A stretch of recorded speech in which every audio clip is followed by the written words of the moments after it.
Hey everybody, Easy Nighthawk. I'm installing the Mishimoto oil catch can today on my 2010 335i N54. It came with a few parts. These basically just screw into here. It came with the mounting bracket, which I'm probably going to mount to my strut top because I have the engine intakes on the car. And then it came with the two hosing lines. So I'll keep it updated as I go through the install on this. Alright, so I'm starting to screw these in as far as about as it gets with hand. And I have just a crescent wrench, adjustable one, because I don't have a big enough one in here apparently, just to tighten them up. So I get those both in and then I'll start moving towards the car. Alright, I got these screwed in. I use the crescent wrench that's as far as the right one will go, so it's a little bit out more. But it's not going in anymore. So we're gonna move to the car now and get this. Alright, so the next step to get this in, I gotta take the engine cover off. I've done it in previous videos. It's just 4 bolts. It comes off super easy. So I'll get that off. The catch can is gonna mount right here. Let's take that bolt off. It's gonna be sitting right here. Hopefully it'll fit nice. Just because these ingens, so I have to move them over a little because it's tile. But yeah, then we'll get going once we get the engine cover off. Engine cover is off, as you can see. I don't know if anyone really takes it off, but it's the ignition coils, spark plugs under there. I changed them. I do have NGKs, the iridiums in there, the single prong ones, and you do have to gap them, but they do run a step colder. My car does seem to run better with the higher boost with that. Obviously that's the fuel line right there. I will be getting the secondary one because I will be doing a big turbo upgrade, hopefully over winter, and I guess we'll see about that. But it's dirt. But yeah, we'll come back once we get the tubing on. I'm pretty sure it's something in there. I mean, never mind. It doesn't make sense. It's electrical. Pretty sure it's right there actually. But I'll let you guys know for sure once I start doing this. Alright, so I'm attaching the bracket now. There's these screws with these little washers that it comes with. The bracket lines up so it fits on there the right way. It fits flush.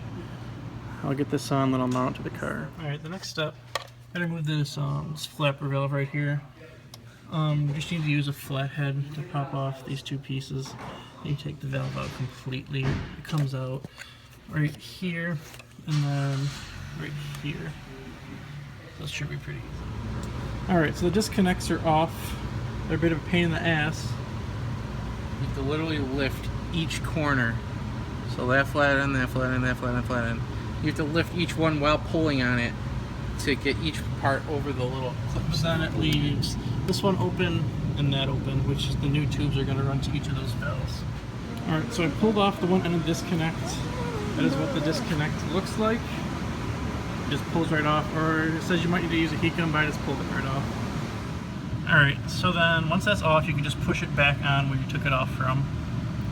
And then next step is grabbing the hose, supplied hosing with the oil catch can, and we're going to be putting the one with the 180-degree bend onto here. And we got to run it nicely down here so the oil catch can's going to sit. It's not obviously hooked up yet, but... Alright, so the tube is ran under motion. Probably going to stick this under here if it fits. But it is plugged into the 180-degree, back onto that fitting right there. And then we'll get the next tube in there. Alright, so I got the tubing attached, just pushed on pretty easily on both of them. They were ran through. This isn't the normal mounting spot for it, but I have to with these intakes because this thing is not at its normal mounting spot. As you can see, it has an extender and it's missing some bolts. So I'm hoping it'll clear the hood fine. It should because it's lower than like these intakes, and this thing is intake solid. So yeah, I'm gonna get this shit.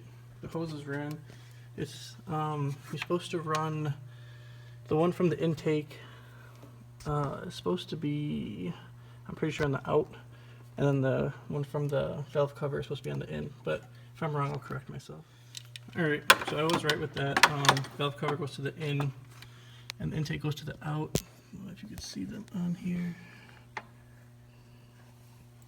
The in is kind of, it's really shiny in, and that's out. But since this is supposed to be ran down to actually here, they're gonna be too big for this custom spot, so I have to cut them down. I do have a pair of rubber tube cutters. You can buy them at like a hardware store or auto parts store. So I'll cut these down and get them on. Alrighty, so they were cut down, pushed right on there pretty easily. They don't need any clamps because they're only under vacuum. This is as much as I cut off of both of them. This is the in one, this was the out one. But I didn't really measure, I just kind of eyeballed it. So everything should be all set now on this. As long as it clears, I should be able to start up and be fine. Alrighty, so that is everything in. This is all attached on. I shove the shit back in there. It comes down nice. Plugs right into the oil catch can, which is floating here, which hopefully it shouldn't be a problem. Trying to bend it down a little bit. I know it's starting to break there. That's fine on this side, so. Yeah, we're good. But yeah, that's the Mishimoto oil catch can install with the injen intakes. Getting a little crowded in here, but everything fit nice. Thanks for watching. Give me a like, subscribe. More videos of mine. And I'll be doing more of my car, as well as probably some of my truck as well.